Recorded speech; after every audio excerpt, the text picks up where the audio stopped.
Hey there, how you doing? Charlie Winters here with horse racing selections for Friday the 11th of August. Well, if you followed me to the T, you're more than likely lost about £1, I think. If you'd not took any price whatsoever, I think you would have broke even or shown a few pence profit. I thought personally we was a little bit unlucky.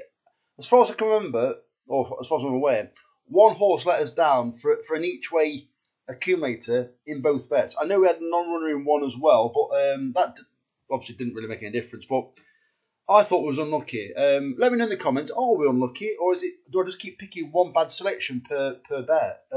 Well, it's normally more than one, to be fair, but yeah, I think we're unlucky. I'm actually watching jockeys ride the horse more and being more critical of the race. Am I a poor loser, or I'm not sure.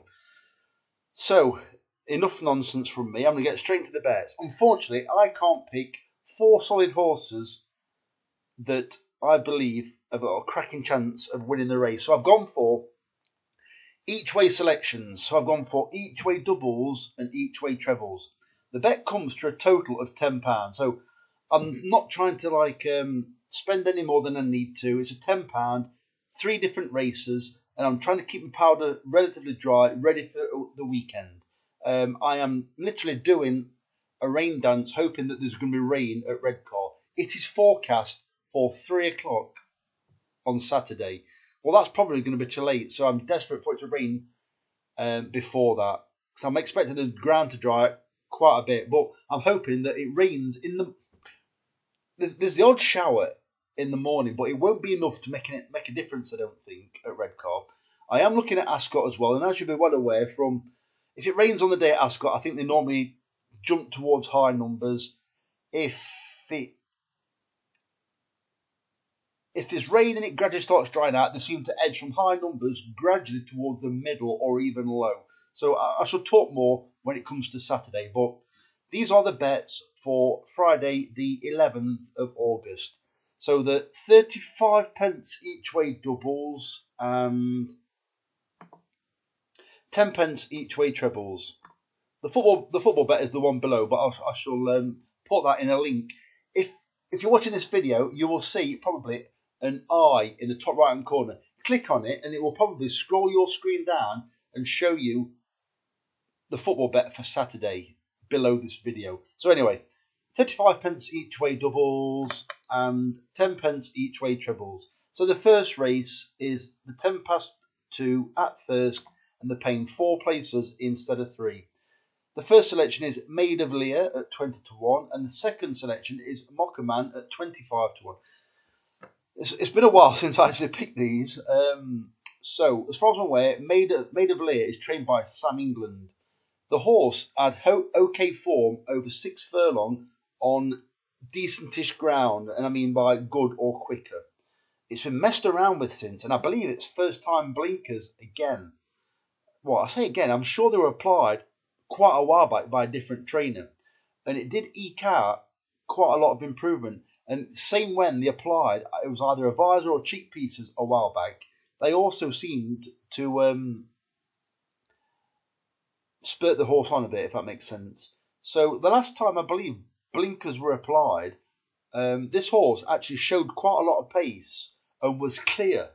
Well, normally this horse now, while it's trained by Sam England, is normally a little bit outpaced. So hopefully these blinkers kicked up the backside, and it's an extremely poor race. It's actually a classified race and not a handicap.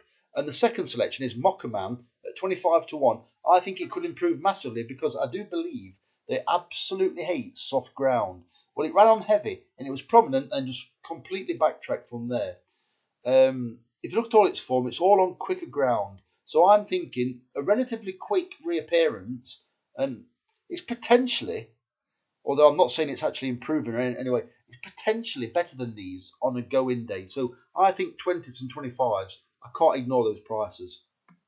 So the 4 at Thirsk, I'm going for 2 selections. I'm going for Dandy de Mont at 9-1, and that's paying 6 places instead of 4. I'm also going for Have a Go Mecca at 18-1 in the 4 at Thirsk, paying 6 places instead of 4.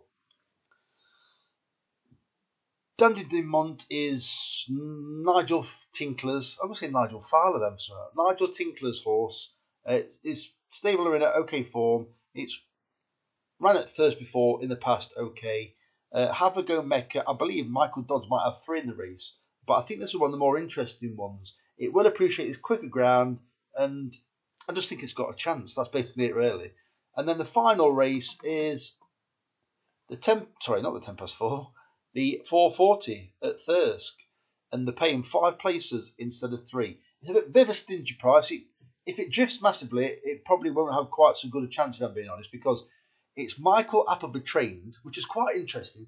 He has actually purchased it from the stable of Timmy Easterby. Or Tim Easterby, not Timmy, I always call him Timmy. I think that's an interesting move or an angle. It's drawn low, which I do believe, I think it's drawn 2 or 3, which I do believe is a bonus. There's always a really good angle when they are trained first time, or they're making its debut for Michael Appleby when it's come from a different stable. 4 to 1, yeah, it's skinny, but I think it could have a very good chance. And Smooch is 28 to 1, and it's trained by John Quinn. Although it hasn't achieved a great deal, its races so far have been right behind his handicap mark.